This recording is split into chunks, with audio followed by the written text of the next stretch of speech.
Bismillahirrahmanirrahim. Assalamualaikum warahmatullahi wabarakatuh. Perkenalkan, nama saya Nurliana dari Program Studi Manajemen Dakwah Angkatan 2022 yang saat ini sedang menempuh semester 3. Pada kesempatan kali ini, saya akan mempresentasikan materi saya yang berjudul Perencanaan Strategi Pemasaran.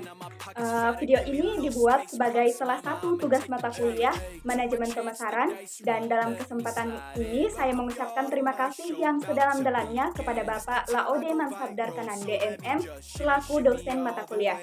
Adapun poin-poin yang akan saya bahas yaitu yang pertama, definisi perencanaan strategis, kemudian proses perencanaan strategis, lalu pernyataan misi yang baik, dan yang terakhir yaitu pendekatan dalam bisnis, yang mana dalam hal ini mengenai orientasi pasar dan orientasi produk. Selanjutnya, saya akan membahas lebih dahulu tentang definisi perencanaan strategis yang akan saya tampilkan pada slide PowerPoint makalah saya berikut ini. Adapun definisi dari perencanaan strategis adalah proses yang dilakukan suatu organisasi untuk menentukan strategi atau arahan serta mengambil keputusan untuk mengalokasikan sumber dayanya termasuk modal dan sumber daya manusia untuk mencapai strateginya. Perencanaan strategis adalah kegiatan manajemen organisasi yang digunakan untuk menetapkan prioritas, memfokuskan energi dan sumber daya, dan memperkuat kinerja operasional. Perencanaan strategis juga memastikan bahwa karyawan dan pemangku kepentingan lainnya bekerja menuju tujuan bersama dan menetapkan kesepakatan tentang hasil yang diinginkan, serta menyesuaikan arahan organisasi saat terjadi perubahan. Ini adalah suatu upaya kedisiplinan yang menghasilkan keputusan dan tindakan mendasar untuk membentuk organisasi tersebut, mengetahui tentang siapa yang dilayani organisasi tersebut, apa yang dilakukan organisasi tersebut, dan mengapa harus melakukan hal tersebut. Perencanaan strategis yang efektif tidak hanya mengartikulasikan kemana suatu organisasi berjalan dan tindakan yang diperlukan untuk membuat kemajuan, tetapi juga bagaimana ia akan tahu jika ini akan terus-menerus berhasil. Selanjutnya, proses perencanaan strategis. Menurut Sentot Imam Wahjuni, dalam buku Pengantar Manajemen 2019, rencana strategis setidaknya terdiri dari 6 tahap yang saling berkaitan, yaitu yang pertama penentuan visi, misi, dan tujuan, kemudian evaluasi diri, analisis lingkungan eksternal, pembuatan keputusan strategis, implementasi strategis, dan tahapan terakhir adalah evaluasi. Yang pertama, penentuan visi, misi, dan tujuan. Tahap pertama dalam perencanaan strategis adalah menentukan visi, misi, dan tujuan. Dalam tahapan ini, kemampuan top manajemen diuji untuk bisa mengimplementasikan nilai serta norma menjadi visi, misi, dan tujuan. Biasanya, pada tahap ini dilakukan penentuan atas etika kerja, macam produk jasa, cara pengoperasian usaha, dan skala usaha. Evaluasi diri. Evaluasi diri bertujuan untuk membentuk sebuah profil perusahaan dengan mengenali diri, serta mengidentifikasi berbagai tujuan yang telah ditetapkan. Pada dasarnya, tahap ini hanyalah menganalisis faktor-faktor internal perusahaan. Hasil akhir tahap evaluasi diri adalah jawaban terkait kekuatan dan kelemahan atau bentuk analisis SWOT.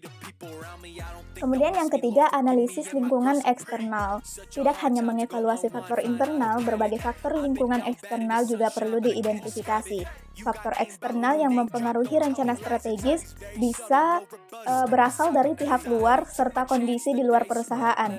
Pihak eksternal dapat berupa pemasok, pesaing, pemerintah, pelanggan, serikat pekerja, dan media. Sedangkan kondisi eksternal bisa berupa kondisi politik, ekonomi, sosial, dan perkembangan teknologi. Tahapan keempat adalah pembuatan rencana atau keputusan strategis. Umumnya, rencana yang dibuat tidak hanya satu, tetapi ada sejumlah alternatif pilihan. Pilihan tersebut disajikan lewat tabel alternatif atau tabel SWOT yang menggambarkan kesempatan dan ancaman dari tiap pilihan dalam satu halaman analisis. Rencana strategis yang dipilih adalah yang memiliki manfaat paling besar dan ancaman paling kecil. Selanjutnya, implementasi strategi. Implementasi strategi melibatkan penugasan dan pendelegasian wewenang ke tingkat manajemen bawah. Contohnya, sebuah perusahaan akan meluncurkan suatu produk, pimpinan perusahaan sudah menentukan rancangan produk, berikutnya pimpinan akan membagi tugas ke bawahannya.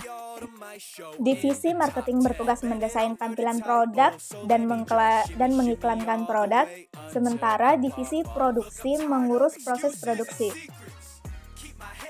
Pendelegasian ini biasanya akan turun hingga ke tingkat paling bawah, dari direktur ke manajer, kemudian dari manajer ke staf, dan seterusnya hingga rencana strategis terlaksana.